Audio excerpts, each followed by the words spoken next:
지난주 말씀을 한번 살펴볼까요? 한 율법학자가 예수님께 질문했습니다. 예수님, 모든 계명을 포함하는 가장 큰 계명이 무엇입니까? 물어봤어요. 예수님은 신명기 말씀과 레위기 말씀을 가지고 이렇게 대답하셨습니다. 두 가지를 얘기하셨죠. 뭐였죠? 하나님을 사랑하라. 두 번째, 내 이웃을 내 자신과 같이 사랑하라. 여러분 기억하시죠? 처음 듣는 것 같은 표정으로 저를 보시면 곤란합니다. 네, 어쨌든 이 두 가지는 연결돼 있어요. 하나님을 사랑하는 건 반드시 구체적으로 이웃을 사랑하는 모습으로 나타날 수밖에 없다는 거죠. 그러니까 이 두 가지의 계명이지만 결국 이웃을 사랑함으로 하나님을 사랑하는 것을 증명하고 또 하나님의 뜻대로 살아가는 것임을 보여주는 겁니다. 이렇게 말씀을 딱 마쳤더니 율법학자도 옳습니다라고 해서 맞장구를 친 거예요. 그러니까 예수님도 그 율법학자 서기관을 칭찬해 주셨죠. 그런데 그 칭찬 속에 아직 부족한 게 있어요. 네가 하나님 나라에 가까이 왔다라고만 얘기하신 거예요. 이게 칭찬이기도 하지만 아직 하나님 나라에 들어갔다 안 들어갔다?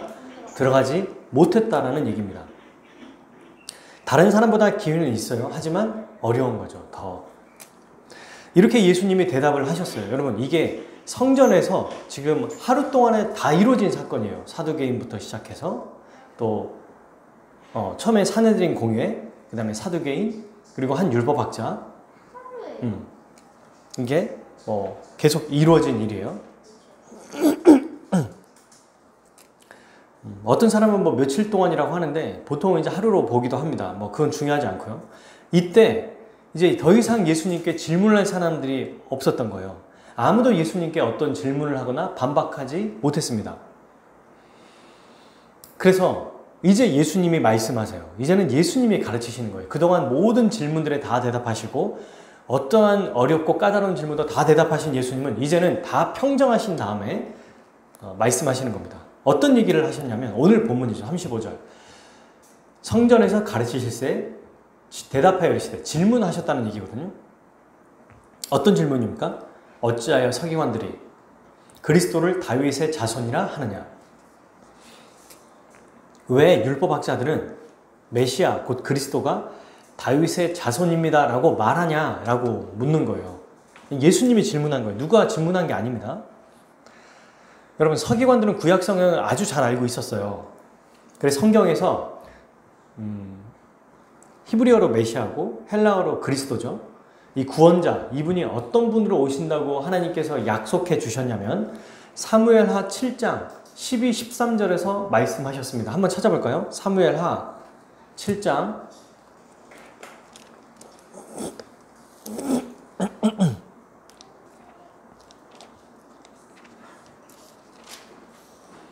12절과 13절. 구약성경 473페이지입니다.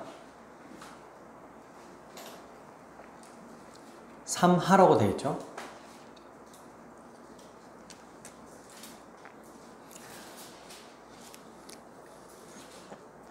하나님께서 다윗이 왕이 됐을 때 또 하나님의 성전을 짓겠다고 했을 때 하나님께서 그걸 기뻐하시고 다윗에게 하신 약속이고 말씀입니다. 같이 읽겠습니다. 내 수완이 차서 내 조상들과 함께 누울 때 내가 내 몸에서 날씨를 내 뒤에 세워 그의 나라를 견고하게 하리라. 그는 내 이름을 위하여 집을 건축할 것이요 나는 그의 나라 왕위를 영원히 견고하게 하리라. 아멘. 이 구절이 16절까지인데 우리는 12, 13절만 읽은 거예요. 그러니까 무슨 얘기냐면 하나님이 다윗의 후손 중에 한 사람을 세우시겠다고 얘기하신 거죠. 네가 조상들과 함께 네가 죽을 때 이제 네 몸에서 날 너의 혈통적인 후손 중에 한 명을 내가 세울 건데 그 후손이 이 나라를 영원하게 견고하게 할 거다. 근데 그 나라가 어떤 나라냐면 영원한 나라, 곧 하나님의 나라다. 너의 후손 중에 한 명이 구원자로 내가 택해서 그가 올 것이다. 이렇게 얘기한 겁니다. 이게 성경에서 말하는 우리가 알고 있는 무슨 언약이죠? 다윗 언약이에요.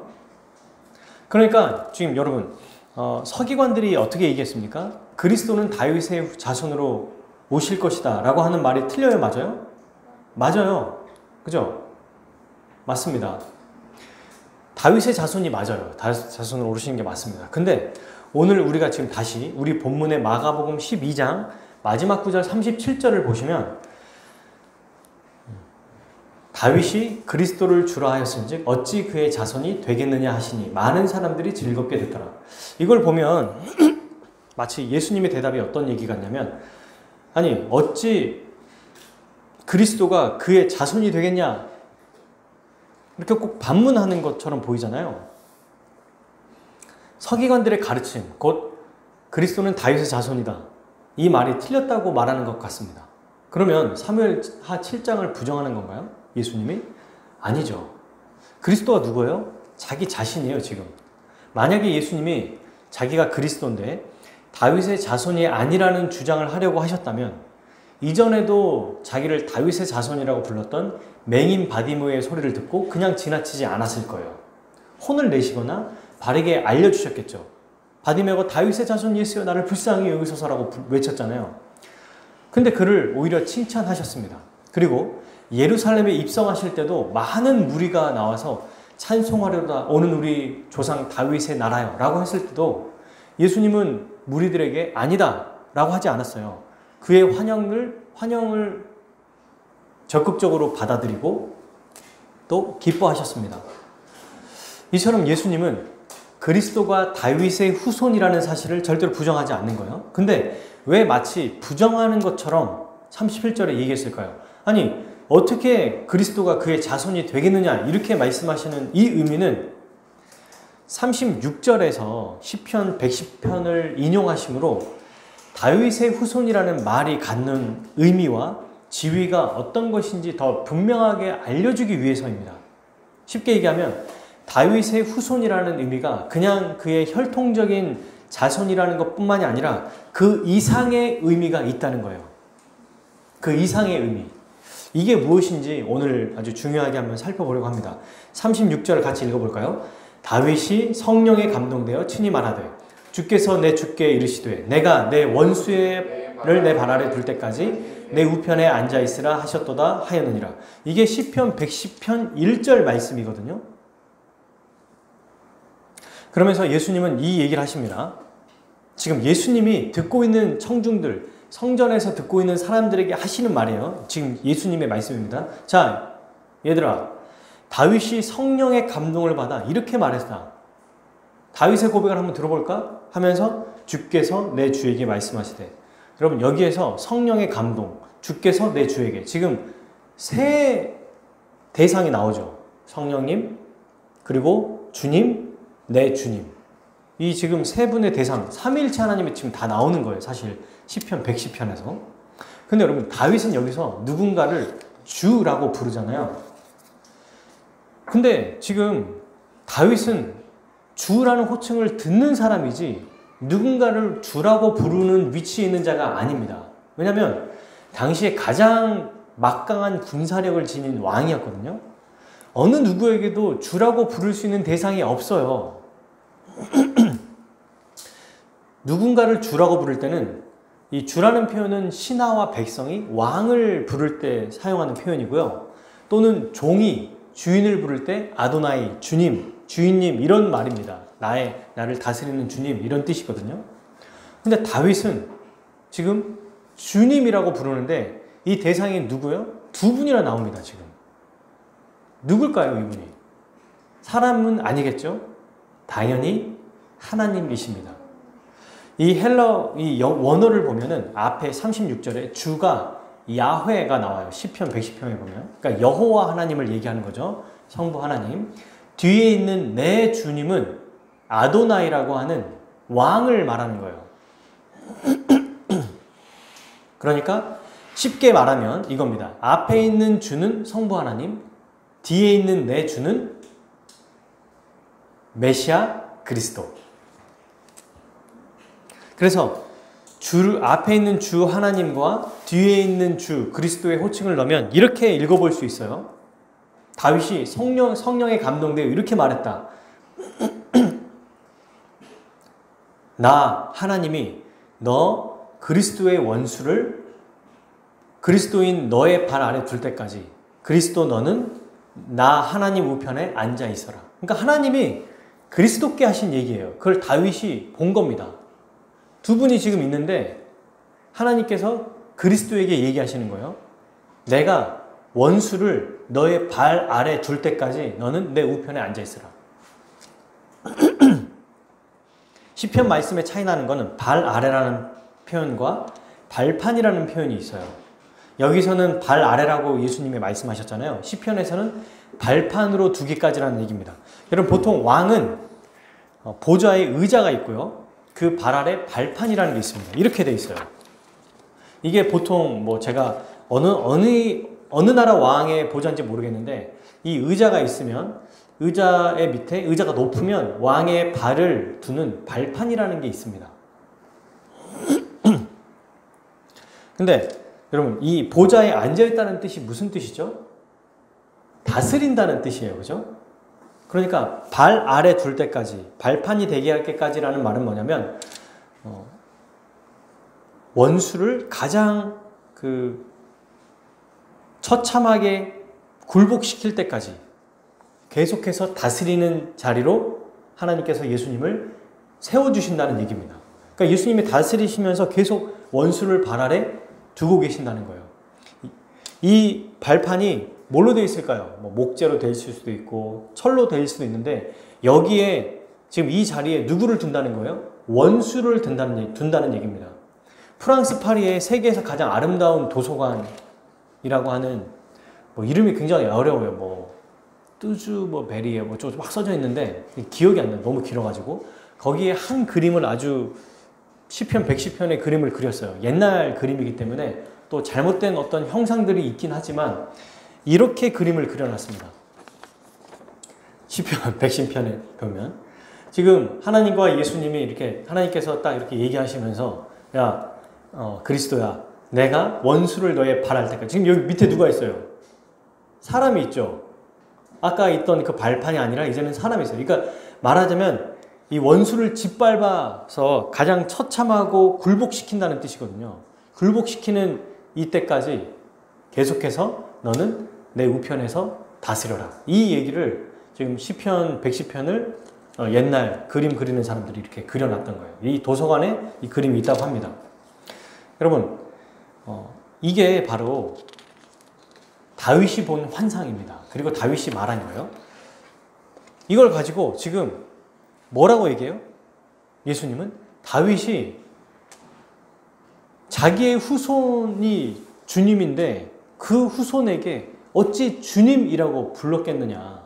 그 말은 무슨 말이에요? 그리스도가 어떤 분이다? 그냥 평범하게 다윗의 후손인 왕 중에 내 뭐 후손의 후손이야 라고 하는 정도가 아니라 그분은 혈통으로는 다윗의 후손으로 왔지만 누굽니까? 다윗의 주, 다윗이 주라고 부르는 분이시다. 이 얘기를 하고 계십니다. 예수님은 이 말씀을 하심으로 어떤 얘기를 하시는 거예요? 내가 다윗의 후손이지만 나는 너희들이 그렇게 존경하고 그렇게 너희들이 사랑하고 위대하게 여기는 다윗이 주라고 부르는 자다. 내가 바로 다윗과 비교할 수 없는 훨씬 더 뛰어난 하나님이다 라는 말을 하고 계시는 겁니다. 여러분 마가복음은 그동안 그리스도가 예수님이라는 것을 계속해서 설명했죠. 그리고 이 예수님이 누구라고 얘기했습니까? 하나님의 아들이라고 설명했어요. 뭘로 알 수 있습니까? 세례를 받으실 때 이는 내 사랑하는 아들이요 변화산에서도 너희들은 내 아들의 말을 들어라. 죄사함의 권세를 주면서도 바리새인들에게 어떤 얘기를 들었습니까? 아니 죄는 하나님만이 사실 수 있는데 죄가 누구길래 죄를 사한단 말이냐 얘기하는 것처럼 마가복음에서는 계속해서 자연을 다스리고 통치하는 능력이 바로 예수님께 있다는 것을 보여주셨습니다. 이 하나님의 아들이라는 뜻은요 하나님과 동등한 지위를 가지신 하나님이라는 뜻입니다. 그러니까 예수님은 성전에서 나는 다윗의 후손인데 너희들이 말하는 다윗의 후손이 맞다. 그런데 이 후손으로 끝나는 것이 아니라 나는 하나님이다 라는 것을 지금 설명하고 계시는 거예요. 이 말을 들었을 때 누가 기뻐했습니까 여러분? 31절에 많은 사람들이 즐겁게 들었어요. 대조가 되죠? 앞에 있는 산헤드린 공회와 또 사두개인들은 어떻게 했습니까? 그 예수님 말씀 대답을 듣고 즐거워한 게 아니라 기분 나빠하며 떠났어요. 그런데 예수님을 그리스도로 믿고 주로 믿는 사람들은 기뻐하고 즐겁게 듣습니다. 아주 기뻐한다는 거예요. 예수님이 하나님의 아들이라는 사실을 매우 기뻐한다는 것입니다. 그리고 이 회중들에게 지금 뭘 설명하고 계시는 거냐면, 구약 성경 말씀만 보고 어떻게 생각하냐면, 유대인들은 다윗처럼 막강한 군사력과 정치적으로도 아주 뛰어난 왕으로 오셔서 로마의 왕의 자리를 빼앗고 찬탈해서 그 나라에 올 거라고 생각했어요. 이게 너무 지배적이니까 시편 110편 말씀을 딱 인용해서 그 의미가 아니라는 것을 말해줍니다. 여러분, 시편 110편에 뭐라고 되어 있습니까? 우리가 방금 읽은 것처럼 내 원수라고 했고 내 우편에 앉아있으라. 이게 어떤 의미예요? 실제로 오른쪽에 앉아있다는 게 얘기가 아니라 상징적으로 얘기하시는 거죠. 기껏 한낱 로마라고 하는 어떤 나라를 지칭해서 설명하는 게 아니라 모든 악한 세력을 굴복시키신다고 표현하시잖아요. 그리고 하나님 나라를 가지고 오시는 분이라는 것을 설명하는 겁니다. 그러니까 무력으로 로마를 찬탈해서 무력적으로 그 나라에 실제로 로마의 자체에 해방시키는 하나의 왕 정도가 아니라 모든 민족들을 죄에서 해방시키시고 악한 원수들의 죄와 사망에서 구원하셔서 하나님 나라를 가지고 오시는 분이라는 것을 또한 설명하고 계시는 거예요.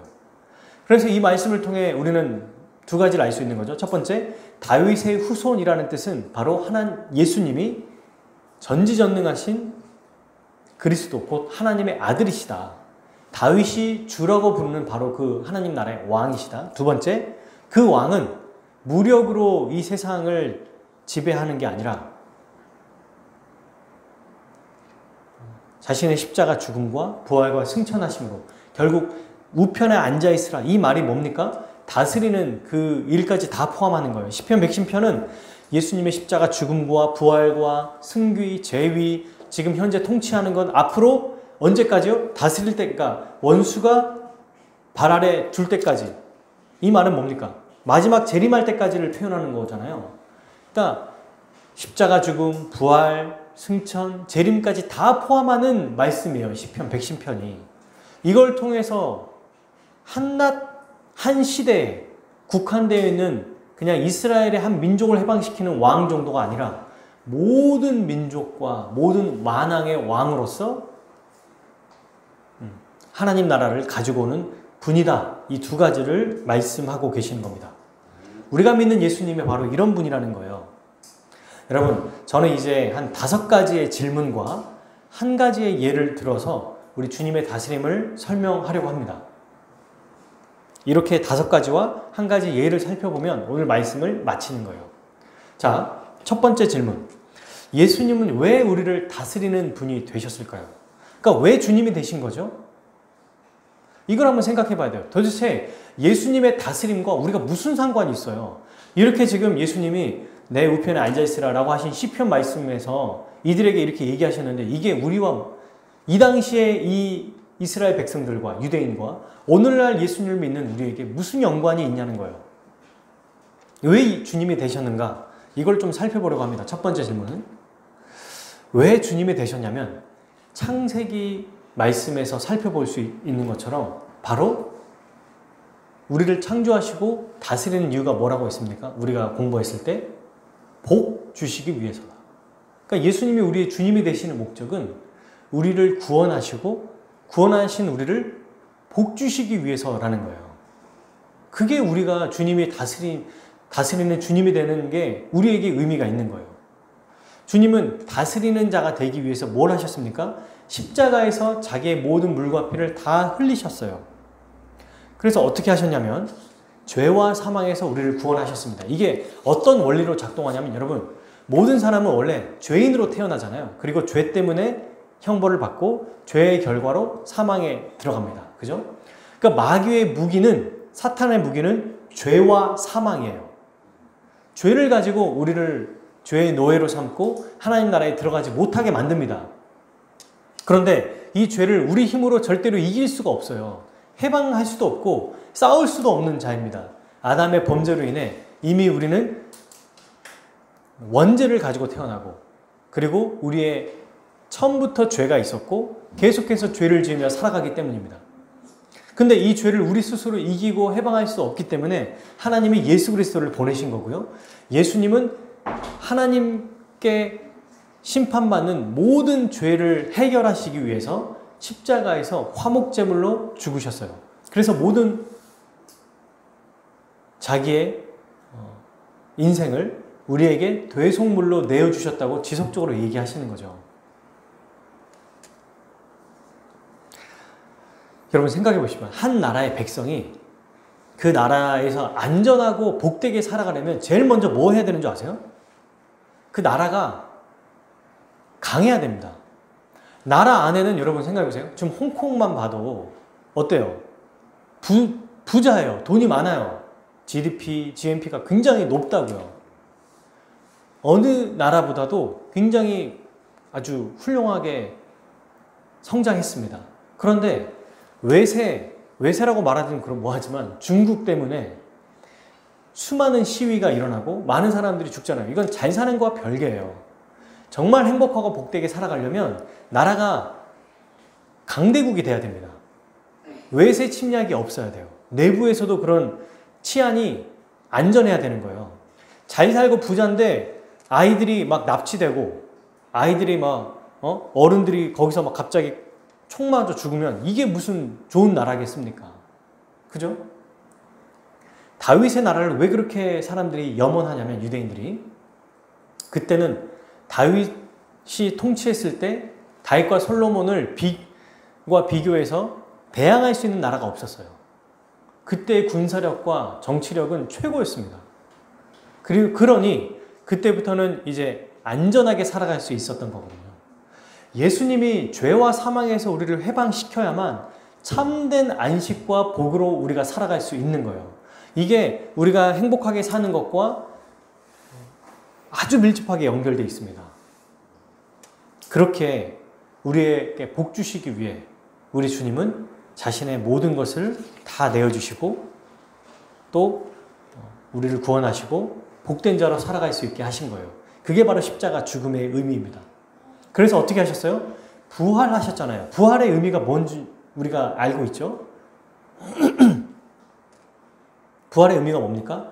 죄와 사망에서 승리하셨다라는 것을 증명하는 거예요. 십자가로 모든 것이 다 이루어졌다는 것을 증명하는 게 바로 예수님의 부활입니다.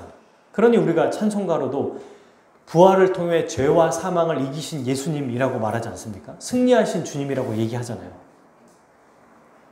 이 예수님을 믿는 우리도 예수님처럼 죄와 사망에 승리하는 자로 된 것입니다. 그리스도를 믿음으로 이 일이 일어났어요. 그러니까 바울이 이렇게 얘기합니다. 고린도전서 15장 55절. 의인화시켜요. 사망, 죽음을. 사망아, 너의 승리가 어디 있느냐? 사망아, 내가 쏘는 것이 어디 있느냐? 사망은 인격이 아닌데 인격인 것처럼 얘기합니다. 이만큼 죽음은 우리와 밀접하고 죄는 인격인 것처럼 우리에게 다가와서 우리를 멸망에 빠뜨리거든요. 근데 예수님은 죄를 이기게 하심으로 죄의 결과인 사망도 이기셨어요. 그래서 예수님을 믿는 자는 이제 사망아, 너의 승리가 어디냐? 너는 더 이상 승리할 수 없다. 너의 쏘는 것, 독침으로 보통 쏘거든요. 네가 이제 너의 무기는 없다. 라고 얘기하는 겁니다. 그리스도 아는 자에게 이제는 죽음과 죄가 아무런 힘이 없다는 것을 설명하는 거거든요. 그렇게 사랑하는 여러분, 우리는 예수 그리스도를 믿음으로, 즉 주님이 십자가에 죽고 지금 다스리심으로 구원받아서 죄의 세력에 벗어나서 살아가는 것뿐만이 아니라 여전히 주님을 위해 살아갈 수 있는 자로 해방된 것입니다. 죄사함의 큰 은혜를 받았을 뿐만 아니라 하나님의 영광을 위해 살아갈 수 있는 존재가 된 거예요. 이것을 위해서 우리 주님이 다스리는 분이 되신 겁니다. 왜 다스리는 분이 되셨냐고요? 우리가 죄의 세력에 벗어나서 하나님의 자녀로 일상을 안전하고 평안하고 복되게 살아갈 수 있도록 돌보아 주시기 위해서요. 구원해 주신 것만으로도 감사한데 구원해 주신 다음에 자 알아서 살아 이게 아니고 구원해 주신 다음에도 계속해서 복을 누리며 살아갈 수 있도록 우리를 돌보아 주시기 위해 주님이 되신 것입니다.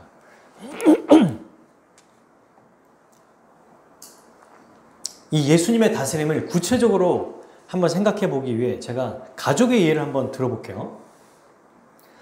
우리 자녀들, 우리 혜원이나 승원이, 그리고 우리 예담이, 예준이, 예성이, 우리 민지 자매도 그렇고 우리가 어렸을 때나 우리 자녀들을 한번 생각해 보면 아주 쉽게 이해가 될 수 있어요. 지금 우리 아이들은 특별하게 별 탈 없이 살아가요. 우리도 지금 그렇게 살아가고 있어요. 물론 다칠 때도 있고 아플 때도 있고 어떤 어려움들이 생길 때도 있습니다. 그런데 일상을 큰 어려움 없이 살아가요. 근데 여러분 이걸 한 번만 더 생각해 보면은 이게 정말 가능한 일인가 생각해 보십시오. 불가능해요. 사실 이 일은. 아이들끼리만 만약 살고 있다고 생각해 봅시다. 일상의 평안한 삶이 가능할까요? 불가능해요. 이게 누가 있기 때문에 가능한 겁니까? 부모가 있으니까 가능한 거예요. 부모는 가장 먼저 아이를 보호하죠.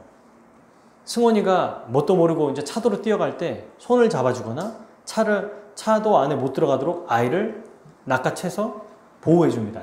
같이 길 가다가 넘어지려고 할 때도 손을 잡아 일으켜주고, 또 자전거를 타다가 어떤 사람이 자전거를 못 보고 있을 때 부딪히려고 할 때, 또 어른들이 아이를 못 보고 지나갈 때, 이럴 때를 다 생각하고 아이와 함께 지나가는 거예요. 어떤 부모도 아무 생각 없이 그냥 가자 하다가 차도네 하고 가다가 아이가 다쳤으면 다쳤네 이렇게 생각하는 부모는 아무도 없어요.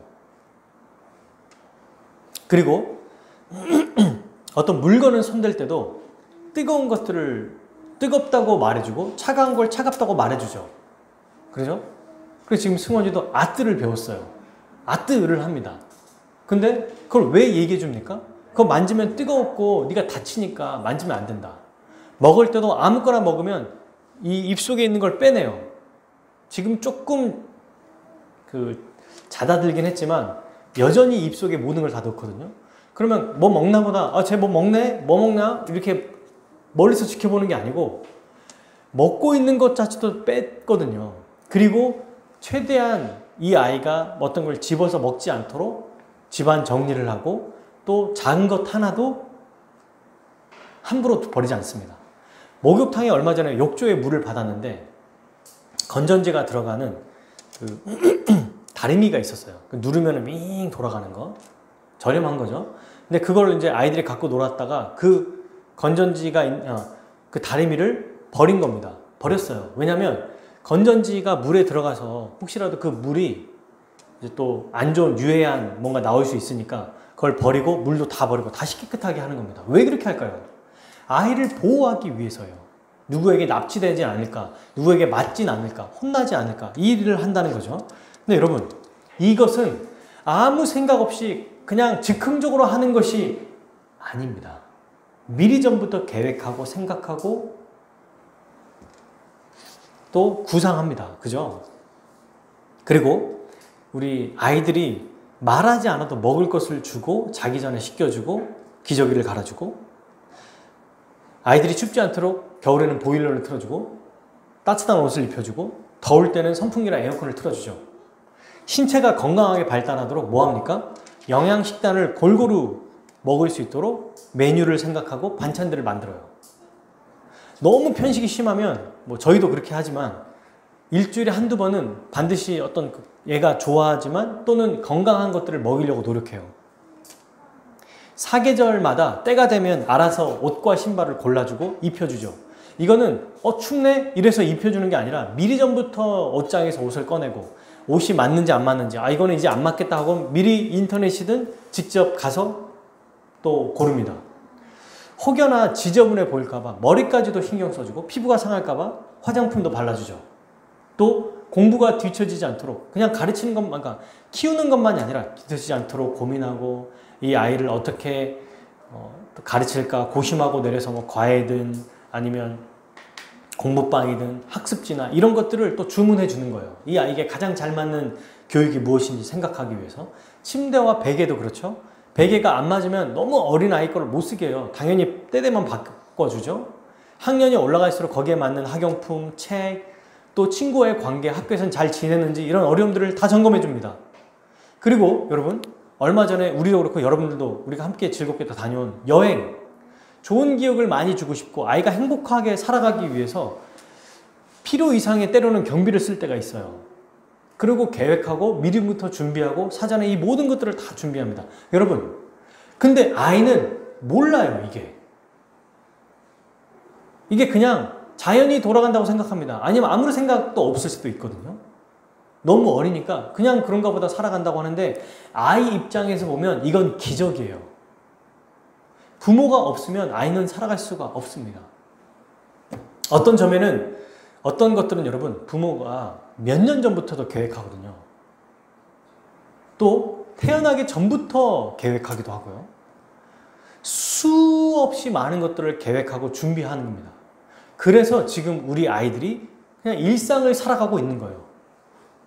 어떤 점에는 미숙할 수 있지만 그러나 이 모든 것, 일거수일투족을 다 생각하고 고민하고 다 개입하고 간섭하면서 살아가고 있는 겁니다. 물 마시는 거, 때 되면 뭐 먹는 거, 잠자는 거, 아프면 병원 가는 거, 접종 맞추는 거, 수많은 것들을 생각하죠. 여러분. 얼마나 감사합니까? 우리 부모에게도 감사해야 되죠. 우리 부모님께도. 우리 주님의 다스림이 이와 같다는 거예요. 부모가 자녀를 돌봐주는 것처럼 우리의 아이들을 우리 부모님이 돌봐주시는 것처럼 우리가 내 자녀들을 돌봐주는 것처럼 우리 주님이 육신의 부모보다 더 있으면 더 있지 덜하지 않습니다. 우리 인간의 부모는 한계가 있어요. 실수도 있고요. 능력이 안 돼서 못 해주는 것도 있습니다. 그런데 여러분 어떤 사람들은 돈이 다 해결된다고 생각하는 사람도 있어요. 하지만 아니에요. 돈 많고 능력이 많은 사람도 자녀가 아픈 거 대신 못 아파줍니다. 자녀가 어떤 불치병에 걸렸다? 이거 대신 못 아파줘요. 그래서 전 재산을 투자해도 인간이 못하는 건 못하는 거예요. 힘든 것을 함께 짊어질 수 없습니다. 뭐 친구들 중에서 어떤 따돌림을 당해서 힘들어하고 또 공부를 스스로 잘 해줄 수가 없는 거예요. 이거는 해줄 수 있는 게 없습니다. 하지만 우리 주님은 다르죠. 예수님은 전능하신 분으로 불가능한 게 없어요. 모든 게 다 가능하십니다. 그래서 우리를 다스리고 계시기에 우리가 이 세상에서 잘 살아가고 있는 거예요. 왜 우리 주님이 우리를 다스리시냐고요? 우리가 일상을 주의 뜻대로 평안하게 감사하며 살아갈 수 있도록 하기 위해서 우리를 다스리는 거예요. 여러분, 이 세상을 살면서 실제로 어려움과 고통이 있습니다. 그죠? 그런데 생각해보면 안 믿는 사람과 믿는 우리의 차이점이 뭡니까? 가장 큰 차이점. 어려움과 고통이 있고 똑같은 아픔을 겪어도 그 자체로 좌절하거나 마음을 빼앗기지 않아요. 다시 일어날 힘을 얻고 용기를 얻습니다. 교회를 통해 말씀을 통해 다시 한번 힘을 얻고 또 이 어려움 속에서도 기뻐하며 살아가요. 평강이 있다는 겁니다. 은혜와 평강이 너에게 있을지어다라고 하는 그 평강이 우리에게 넘쳐나는 겁니다. 이게 말이 안 되는 거예요, 사실. 지금 우리가 생각하는 일상의 삶, 지난 한 주도 우리의 힘으로 살아온 줄 아십니까? 아니에요. 우리 주님의 모든 것에 간섭하심이 있었기에 수천 수만 번의 간섭하심이 있었기에 우리가 생각하든 생각하지 못하든 주님이 날 다스리지 이 생각을 못하고 있을 때일지라도 그때도 우리를 다스리셔서 지금 일상을 이렇게 잘 살아가게 하신다는 겁니다. 때로는 그 고통과 어려움이 해결되지 않는 것 같을지라도 그 안에서도 이겨낼 수 있는 힘을 주시고 더 궁극적으로 마지막 주님이 오실 때 이 모든 것을 완전히 이루실 것을 또한 보여주시잖아요. 알려주시잖아요. 그래서 기대하게 하십니다. 소망하게 하며 살아가게 하시는 거예요. 이것을 위해서 가장 좋은 것 주시기 위해 우리를 다스리는 분이 되시는 겁니다. 이게 얼마나 큰 은혜가 돼요. 그죠? 그러면 두 번째 질문, 첫 번째 질문은 아까 제가 얘기했었고 왜 우리를 다스리는 분인가? 라고 얘기했죠? 그리고 두 번째 질문은 구체적으로 우리에게 주시는 복이 뭐냐? 이게 바로 죄를 사해주고 또 우리에게 가장 좋은 것들을 주시는 거다. 세 번째 질문이에요. 왜 이렇게까지 하실까요? 왜? 부모가 자식에게 왜 그렇게 하는지를 생각하면 알 수 있습니다. 여러분, 우리의 부모인 우리는 왜 자식에게 이렇게까지 희생하고 헌신하죠? 결혼하는 순간 자녀가 딱 생기면 그때부터 젊었을 때는 내 인생을 나 위주로 살아갔다면 이제는 자녀가 생기면 모든 포커스가 다 자녀에게 맞춰지거든요. 삶이 완전히 다 바뀌어요. 차, 옷, 집, 돈 모든 쓰는 게 다 자녀를 중심으로 이루어집니다. 그죠? 좋은 부모가 보통 이렇다는 거예요. 왜 이렇게까지 하죠? 왜 이렇게까지 헌신합니까? 우리의 부모인 우리는 사랑하니까. 우리를 사랑하시기에 우리 주님도 우리를 위해 십자가에 죽으시고 이렇게까지 우리를 돌보아 주시는 거예요. 하나님은 우리를 위해 자기의 가장 사랑하는 아들을 내어주셨습니다. 그래서 로마서 말씀에 있잖아요. 악한 자들도 자기 자식에게 좋은 것을 줄 알거든. 하물며 너희일까 보냐 라고 말씀하시지 않습니까? 예수님은 하나님의 뜻대로 우리를 위해 자기의 생명을 내어주셨어요. 여러분, 이것보다 더 큰 위로와 은혜는 찾아볼 수가 없어요. 우리가 힘들고 어렵고 때로는 뭔가 잘 주님의 인도하심과 은혜가 생각이 안 날지라도 이걸만 생각하면 됩니다. 아, 우리 주님이 나에게 복 주시기 위해 다스리는구나. 왜 다스리시지? 우리를 사랑하기 때문이구나. 이유가 없고 원인이 없어요. 그냥 그분 자체가 사랑이기 때문이에요. 우리를 창조하셨기 때문이에요. 우리가 이 자녀를 보고 사랑합니까? 아, 얘는 첫째니까 사랑해야지, 둘째니까 더 사랑해야지, 이런 거 없습니다. 그죠?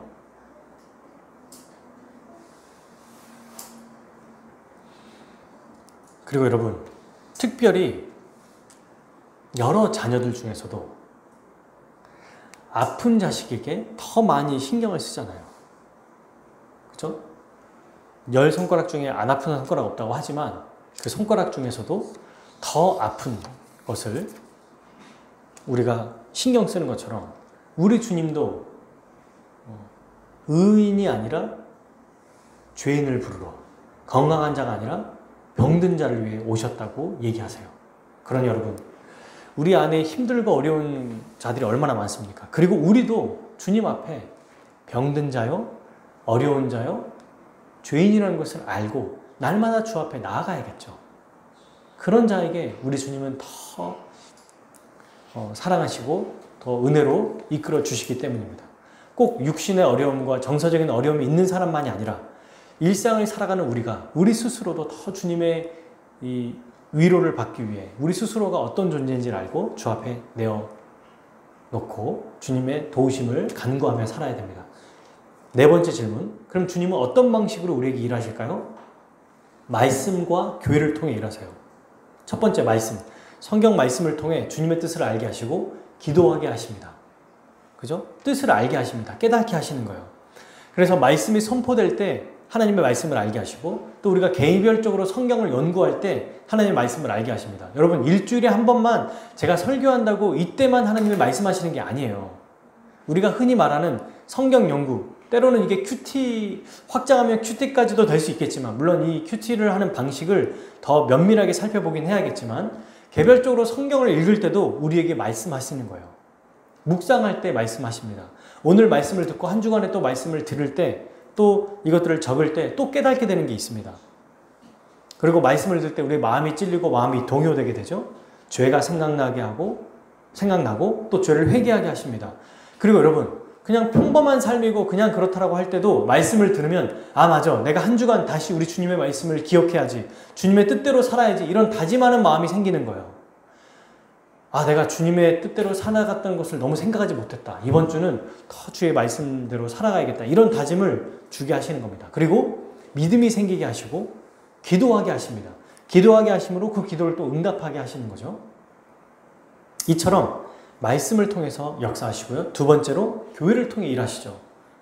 교회를 통해 일한다는 말은 교회의 여러 가지 예배와 양육과 선교를 통해 일하시기도 하지만 지체를 통해 일하신다는 겁니다. 교회 지체를 통해 필요한 것들, 정서적인 것, 영적인 것, 물질적인 것들을 공급하게 할 뿐만 아니라 꼭 우리 교회의 성도들에게만 역사하는 게 아니고 다른 교회 지체를 통해서도 역사하세요. 저희 교회가 유지되는 것도 사실은 한몸된 이 많은 교회들을 통해서 유지되는 것입니다. 수많은 성도들의 후원과 교회들의 도움을 통해서 우리 교회가 또 이루어가고 있지 않습니까? 우리도 마찬가지예요. 우리 성도들이 많지 않지만 우리 안에서도 도움을 받고 다른 교회의 성도들과 교제하면서 그들의 실제로 또 도움을 받고 살아가는 거예요. 이렇게 말씀과 교회로 다스림을 받는 거죠. 마지막 질문 5번째. 그러므로 사랑하는 여러분, 우리는 예수님의 다스림에 대해서 어떻게 생각하며 살아야 될까요? 첫 번째, 하루하루 감사하며 살아야 할 것입니다. 여러분, 이 말씀을 준비하면서 생각해 봤어요. 아, 주님의 다스림을 내가 생각하고 있든 인지하든 인지하지 않든 지금 한 주 한 주를 기적적으로 살아가고 있는 거구나. 우리의 자녀들이 한 주 동안 무탈하게 살아가는 것처럼 우리도 정말 수많은 어려움과 수많은 이 속에서도 심장이 멈춰버리는 순간 죽게 되고요. 또 숨을 쉬지 못하는 순간 죽게 되는데 그 수많은 어려움과 이 죽음의 위협이 있는 속에서 또 말씀대로 살지 못하게 하는 수많은 이 죄 속에서도 주님의 다스림으로 기적적으로 살아가고 있는 겁니다. 이걸 한번 이 한 주 동안 생각해 봤으면 좋겠어요. 우리가 어떻게 살아가는가? 내 힘으로? 내가 돈 벌어서? 내가 건강해서? 아니요. 주님이 우리를 다스리기 때문에 우리가 오늘 하루도 이번 한 주도 살아가는 거예요. 앞으로도 주님의 다스림 때문에 살아가는 겁니다. 그러니 어떻게 살아야 될까요? 감사해야 되는 거예요. 감사해야 되는 거예요. 그죠? 마땅히 감사할 수밖에 없습니다. 기쁜 일이나 즐거운 일이나 슬픈 일이나 힘든 일이나 어려운 일일지라도 다 주님의 다스림 안에 있고 이것이 결국 우리에게 가장 좋은 것으로 역사하실 것을 알기에 직장에서 어려운 일이 있습니까?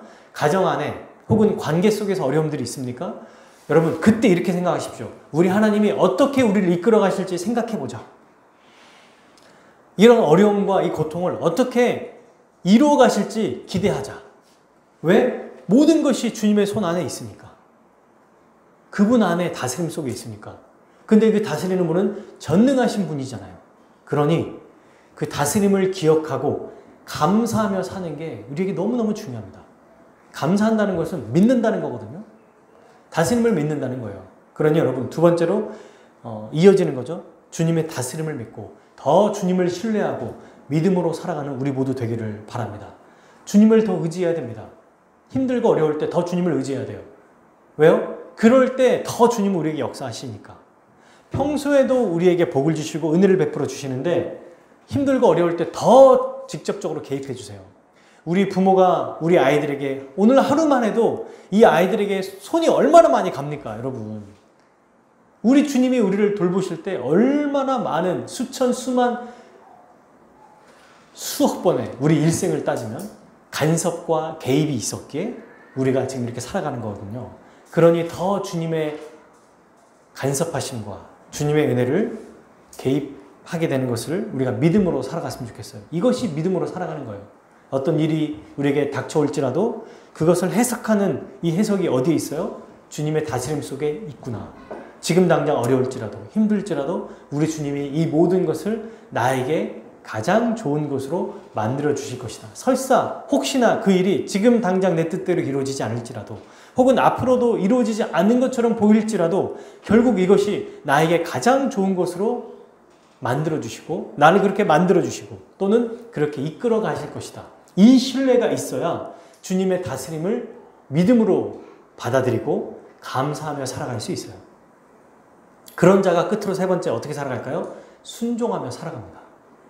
앞에서 우리 주님이 한 서기관을 통해서 말씀하셨죠. 그의 질문을 통해 하나님을 사랑하고 이웃을 사랑하는 거예요. 어떻게? 어떤 자가 주님의 신뢰, 주님의 다스림을 온전히 믿고 일상의 삶이 때로는 어려움과 때로는 고통이 있을지라도 그 다스림에 감사하며 더 신뢰하며 살아갈 때 이것이 결국 나를 위한 것이고 나에게 복이 된다는 것을 알 때 하나님을 사랑하고 이웃을 사랑하는데 나의 더 많은 것들을 쏟아낼 수 있다는 것입니다.